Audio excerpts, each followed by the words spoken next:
Good evening. Welcome to Tacks Zakka. Jacob, the Prime Minister, while campaigning in Gujarat, has thrown the gauntlet at the Congress on the issue of terror. He said when Batla House happened in 2009, there were Congress supporters who shed copious tears. Instead of going hard at Pakistan post-2611, he said the Congress came up with the slogan of Hindu terror. The Congress has hit back, saying that what relevance does terror have in a state assembly election, and that too, a state which has not seen any major terrorist incident in the last 5 years. But first, the story.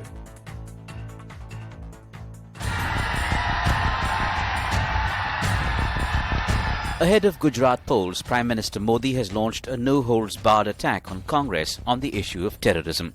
ये लोग surgical strike पर भी सवाल उठाते हैं. Without mincing words, Prime Minister Modi said Congress went soft on terror in a bid to save its vote bank. Congress आतंकवाद को भी वोट बैंक की नजर से देखती है, तुष्टीकरण की दृष्टि से देखती है. जब बाटला हाउस एनकाउंटर हुआ तो कांग्रेस के नेता आतंकियों के समर्थन में रोने लगे. Prime Minister Modi tore down Congress and said after the Mumbai terror attacks, the Congress government didn't take action against perpetrators of terror but indulged in a conspiracy to label Hindus as terrorists. Congress सरकार आतंक के आकाओं पर कार्रवाई करने के बजाय हिंदुओं पर आतंकी होने का लेबल चिपकाने की साजिश कर रही थी. In no time, Congress hit back at Prime Minister Modi and the BJP. Congress Chief Mallikarjun Kharge slammed PM Modi, saying, "Don't lecture us on terror." Modi ji, Shah ji सभी परेशान हैं. उसीलिए उन्होंने अपने पूरे हिंदुस्तान की फौज बीजेपी की सिर्फ गुजरात में लगा दी. No major terror attacks have been reported in the state over the last decade. By and large, Gujarat is a safe state and has been for over a decade. But ahead of Gujarat polls, BJP and Congress are at loggerheads on terror. Will the issue of terror be a decisive one in the battle for Gujarat? All right, on the talking point this evening, Sanju Verma is national spokesperson of the BJP, Meeta Chakrabarti, spokesperson of the Congress Party, Rashid Kidwai, author and senior journalist, Dr. Nalin Mehta is the author of the new BJP, and Advaita Kala, political analyst, joining us. Let me start with Sanju Verma. The Congress is asking and other opposition parties are asking, what is the point of talking about terror incidents that happened 10 or 15 years ago, and especially in a state like Gujarat, which is voting for a new assembly? What relevance does this issue have? Zakka, I think the Prime Minister's statements on how the Congress leadership has actually been a terror apologist resonates not only with the electoral base in Gujarat, which is headed for polls in the next couple of days, but with every sane-minded, honest tax-paying citizen, and I'll tell you why. Recall the 1993 Mumbai blasts. Who was the Prime Minister? It was Narasimha Rao then. I, for one, cannot forget 2611, being a Mumbaikar. It was horrifying. And we have on record, I've done a show on your channel as well. The ex-Air Chief Marshal, Fali Homi Major, is on record saying that the Army, the Navy, the Air Forces, they were well equipped to take on Pakistan. There was ample proof of Lashkar-e-Toiba being involved. But Manmohan Singh did not give the green signal to attack, these terror camps in Pakistan. And then you compare that with Balakot, which happened in 2019 post the Pulwama attack. Mm-hmm. In Balakot, for the first time, an Indian regime actually went beyond 30 kilometers into the heart of the Khyber Pukhtunkhwa region, which had never been done. Not to mention surgical strike of September 2016, which also was a first in more ways than one. The limited points I'm trying to make is that for BJP, there is zero tolerance for corruption. There is zero tolerance for terrorism. And I can say this with a lot of confidence. I will actually repeat what Amit Shah said because I think that encapsulates the ethos of what Gujarat has come to signify in the last 27 odd years since the BJP has been in power there. During the Congress dispensation, as Amit Shah mentioned, 365 दिनों में से 250 दिन, out of 365 days, 250 days, there was some learned order problem, communal tension or curfew. Whereas in the last 2.5 odd decades, show me one major incident, a major terror attack that has happened. Gujarat has largely been a peaceful state. So let me ask Meeta Chakravarti. Let me ask Meeta Chakravarti. So, ma'am, the point is that what the Prime Minister is trying to flag is that the Congress has been soft on terror, whether it's Batla House, whether it's 2611, whether it is coming up with this coinage of Hindu terror without any evidence to back that claim. That is what is having resonance in Gujarat. Good evening to all your viewers. First of all, Congress is a party which has lost two of our tallest leaders and former Prime Ministers of India, Indira Gandhi ji and Rajiv Gandhi ji, to terror attacks. To say that a party like Indian National Congress that fought for the country's freedom, that built the nation and that governed the nation for such a long time, and that is still the second largest party of India as on today, and is politically so relevant, and that has lost two of our tallest leaders and two of our former prime ministers to terror attacks. To say that we are sympathetic and empathetic with, we show empathy with terrorism is a ridiculous claim. We expect more responsible behavior and more responsible statements coming from someone as tall as the Prime Minister of India. But every time we do that, we are left disappointed.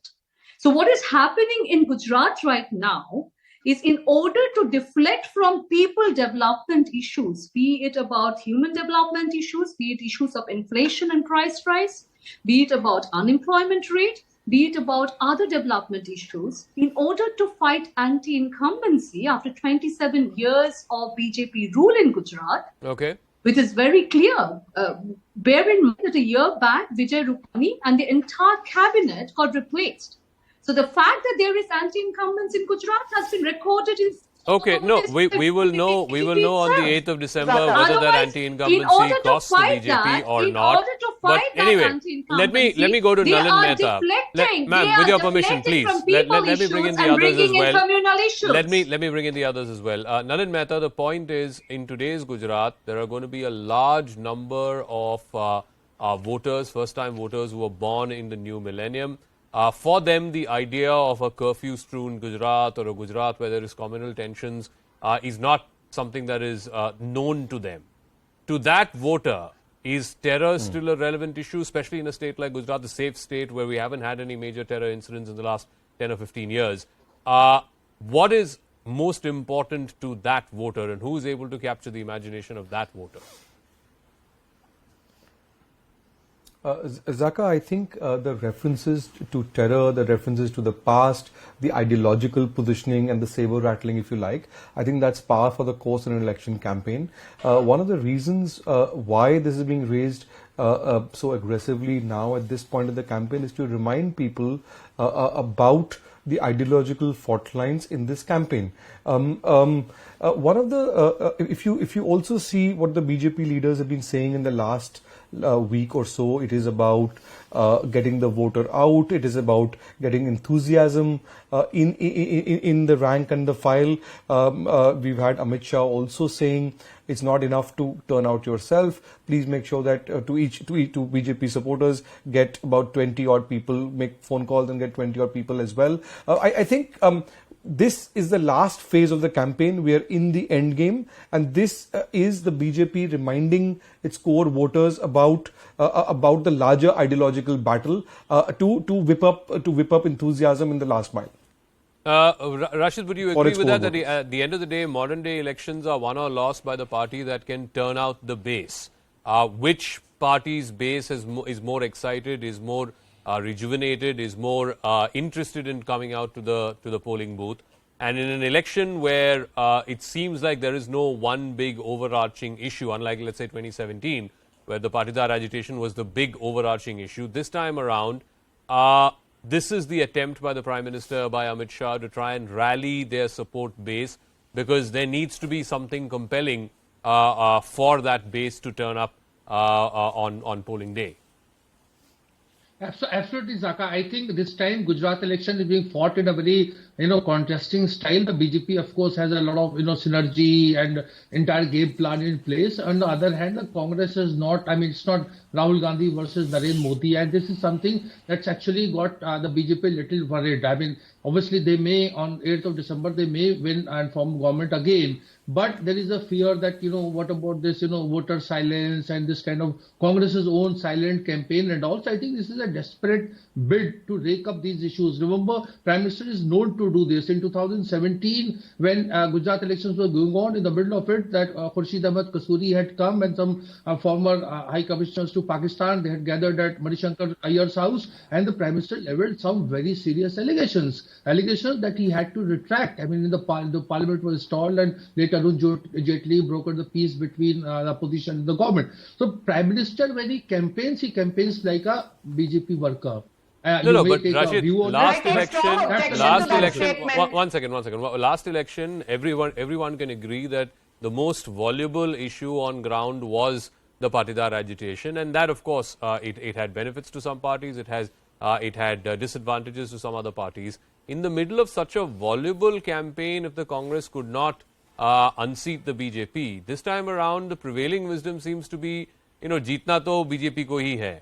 Then why should we believe that, the BJP or the Prime Minister needs such polarizing issues? Yeah.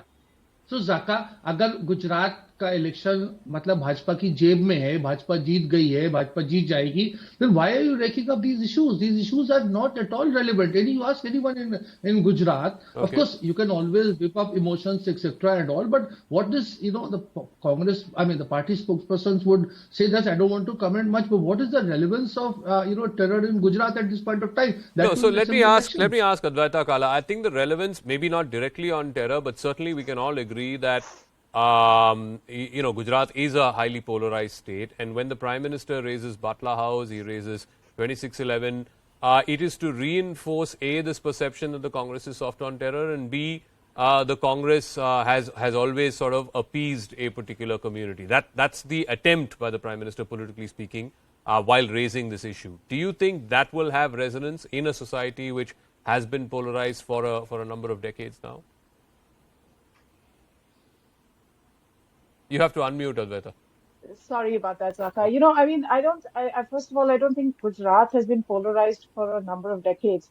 I think it's had a series of communal riots right since independence. And there's actually a study which tracks the cyclical pattern of communal riots in Gujarat.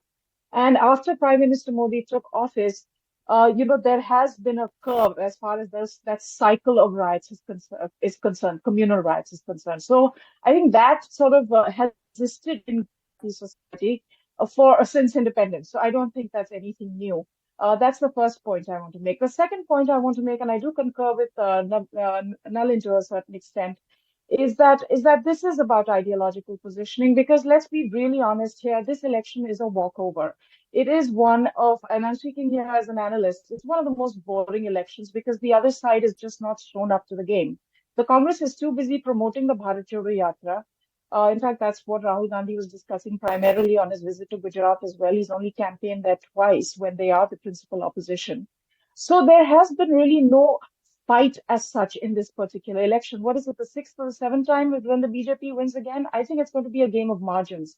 So if the Prime Minister is discussing larger ideological issues, and here I disagree with my friend Rashid, I don't think terrorism is anything of the past. It's a specter that we live with constantly, all the time. Even when you walk into a mall, you're scanned and searched. So I don't think it's anything that's going to recede into the past unless terrorist acts and bomb blasts, even lone ones that go wrong, like we just saw in the South, continue to take place. It's going to be, as far as top recall is concerned. I think the point that Rashid and others were trying to make, Advaita, if I may, was the last big terror attack we had was in February of 2019. It was in Pulwama. The world has changed in the last 3 years, not least because of COVID. Does that issue still have relevance to the young voter of Gujarat? The issue of terror? Yeah. or the issue of the fact that our security forces were attacked in that particular terror attack, and that they are constantly being attacked by terror in the northern part of the country. I think it most certainly does. I think it's a very relevant issue for any Indian, not just for the young Indian. And I don't Okay. think the Prime Minister, when he even mentions the genesis of the term saffron terror, I think that was something that deeply hurt the Hindu voter. So that there again, he's bringing up issues which do resonate, and I Okay. think he's also putting Congress on the mat and saying, get up and react, because the Congress, frankly, the somnolence that they've displayed in this particular election is scary for anyone who wishes to see an opposition So, that's alive and so kicking. Sanju Verma, I mean, if the Congress is not taking this election seriously, Rahul Gandhi campaign there barely for a couple of days, clearly compared to 2017, the Congress's campaign has been rather muted. Why the need then again to raise an issue which, like I said, Butler House was in 2009 and 2611 was in 2008? It's been 15 years since. So what exactly is the attempt going on here? Zakka, let's be very clear. And, I will not allow a statement on the Prime Minister's credibility to be made, and me sitting here as the national spokesperson, allowing Rashid Kidwai to get scot-free. Let me remind Mr. Kidwai that if you're calling the Prime Minister a BJP worker during campaigning, I can say the same to you. You're not a neutral journalist, but a Congress darbari at the least, and an acolyte at the most, with, nothing that speaks about neutrality from any angle whatsoever. Now, coming to the moot point, let's be very clear, Zakka. If you recall, just a couple of months back in June 2022, the Supreme Court gave a clean chit to Narendra Modi and upheld the investigation done by the SIT, saying that there was no planned criminal conspiracy pertaining to the Gujarat riots by the Narendra Modi dispensation way back in 2002. And what did we see? Barely within few hours of the judgment coming out from the apex court, no less. You had the likes of Jairam Ramesh, you had the likes of Ajay Makan, and a whole host of Congress leaders and their paraphernalia, sitting in protest at the Jantar Mantar in support of whom? In support of Teesta Setalwad, who the Supreme Court said with malafide and ulterior motive deliberately kept the pot boiling with respect to a false narrative on the Gujarat riots. There has been a whole cottage industry of leftists, of journalists, or other people who fancy themselves as journalists, of left-leaning academicians who have trolled Narendra Modi brutally and viciously for a crime which he did not commit. So it is very important for the people of Gujarat, for the people of this country, for young India to know that here is a man today who's not only the Prime Minister of one of the largest democracies in the world, but also a global statesman in his own right, how he was vilified, how he was maligned, how he was sullied. And let me just end by saying one important thing. Rashid Kidwai said, BJP may win. And I tell you, BJP will win. And I'll just give the reason in 10 seconds, Zakka. Look at 2014. The BJP won all the 26 Lok Sabha seats from Gujarat with a 62% vote share. Come 2019, the BJP again won all the 26 Lok Sabha seats from Gujarat, again with a vote share in excess of 62%. But what about the Congress? Congress had a vote share of 32% from Gujarat in Lok Sabha 2019 and yet did not win a single seat. So the Congress's problem is it cannot convert vote share into winnable seats. No, in a two-horse race, anybody who gets more than 50% obviously will win seats. That's the first past the post system. But Meeta Chakrabarti, the point that Sanju Verma is making is the Congress willy-nilly is associated with people like Teesta Setalwad or Medha Patkar. In fact, the Prime Minister talked about it in one of his campaign rallies earlier, that there was a conspiracy against the Narmada Dam. There was a conspiracy by activists to not allow development in Gujarat. It is that memory that he is stoking amongst the people. Okay, before coming to Medha Patkar issue, I would just quickly remind, I think my friend from BJP very conveniently left out 2017 election, where also we were written off by the media. But we ended up having, the alliance ended up having 80 seats as compared to 99 that was won by the BJP, with 77 going to Congress. and we had a vote share of 42%. I think if you look at all the assembly election results over the past 27 years, our vote share Out of has been 77, your 14 MLAs have left the party. That is now you are reduced to 63. You are reduced to 63. Ma'am, please, no interruptions, please, let's extend each other that basic courtesy. No interruptions, ma'am, please, Sanjuji, no interruptions, please. Results of 2017. Can you please ask her to stop and not interrupt me? Thank you. Yeah. Okay. So if we have had a vote share in assembly elections between 38 to 42%, so Congress party, even as on today, has a very sound organizational base. Number two, we have done door-to-door campaigns. We have done 4 internal padyatras. We have done bigger rallies as well, with central leaderships also joining the state leadership. We have spoken to about 65 lakh people. Based on their feedback, we have come up with a manifesto which is completely focused on local development issues of Gujarat, be it about 10 lakh jobs, be it about 300 units of free electricity, be it about giving subsidy to LPG cylinder, taking the price down to 500 rupees per cylinder, giving unemployment allowance to the unemployed people, or about creating more employment in the state, or about revamping the education system by having 3,000 more English medium schools. In 2022 Gujarat elections, Congress is not being seen on the ground. Congress is not being seen making a noise like you did in 2017. We have been working on in 2017, the Congress worker was far more on the ground, visible and seen. That's not the case in 2022. And perhaps, maybe, I don't know, because the central leadership is not being seen there. Like I said, Rahul Gandhi campaigned for all of 2 days. If you allow me to answer that, yeah, the messaging of Bharat Jodo Yatra has also resonated with the voters of Gujarat. It has reached each and every single household of Gujarat. Gujarat is not isolated from Bharat. Okay. Coming back to the second point that you asked about Medha Patkar, Bharat Jodo Yatra has a much bigger socio-political objective, where we are fighting against 3 forms of inequality: economic inequality, social and communal inequality, and over-centralization of power or political inequality. Okay. People who have been Let me ask Nalin Mehta. Nalin Mehta, is Bharat Jodo and the crowds that Mr. Gandhi is getting, is that going to have any bearing or resonance on the Gujarat election?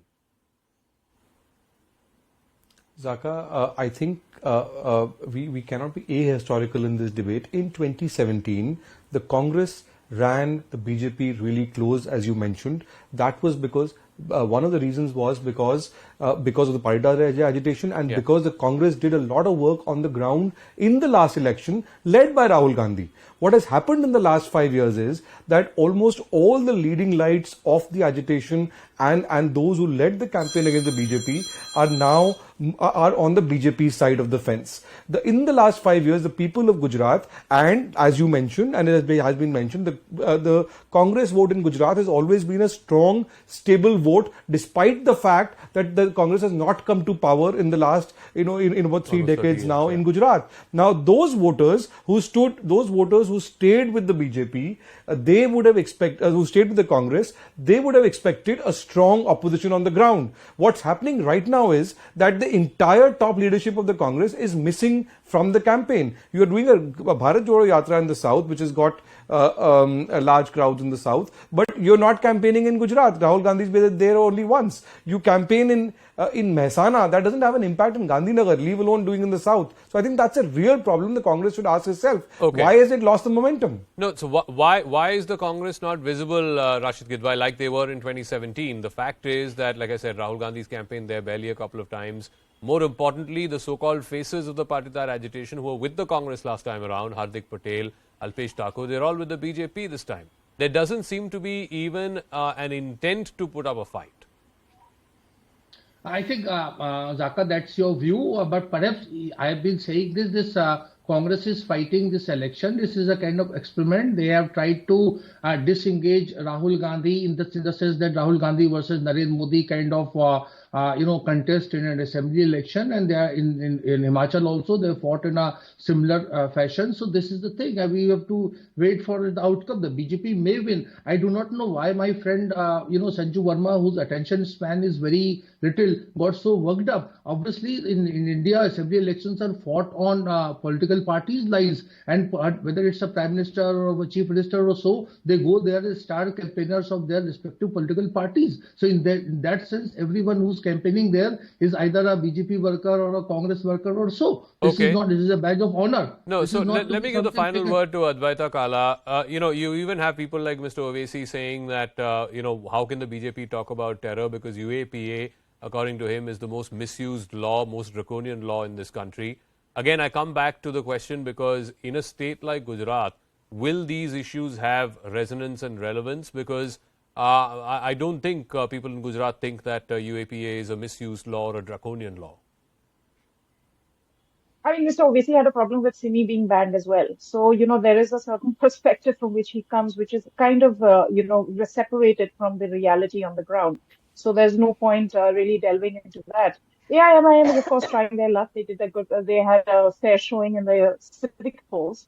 And now I think they're contesting something like 13 or 14 seats. And I'm definitely sensing this sort of drift that is on with the Congress. The AIMIM as well as AAP has sensed it, and they're, it's like blood in the water for a shark. They're in there, and that's why the Congress continues to astound that it is so busy resurrecting Rahul Gandhi that they are not thinking about resurrecting their fortunes in the two states where they are the principal operation. And the opposition, and this cannot be reiterated enough. Congress, you are the principal opposition in these states. Why are you not there beating the ground down and working hard and pushing the narrative and getting your message across? I feel like they've thrown in the hat. And that truly makes this I go back to what Amit Shah had said even in our Gujarat Adivation, that he believes that the principal fight even today is between the Congress and the BJP. How many seats each party will end up with, that of course only the voters will decide. We'll leave it at that. Thank you very much to all our guests. What I'm going to do now is to take a quick break. When we come back, right on the other side, unprecedented protests happening in China over Xi Jinping's zero COVID policy. Slogans were in fact raised against the ruling Communist Party and the Chinese president. It's being called the blank white paper revolution as it spreads from Beijing to Shanghai to Wuhan to other cities. That right on the other side of this quick break.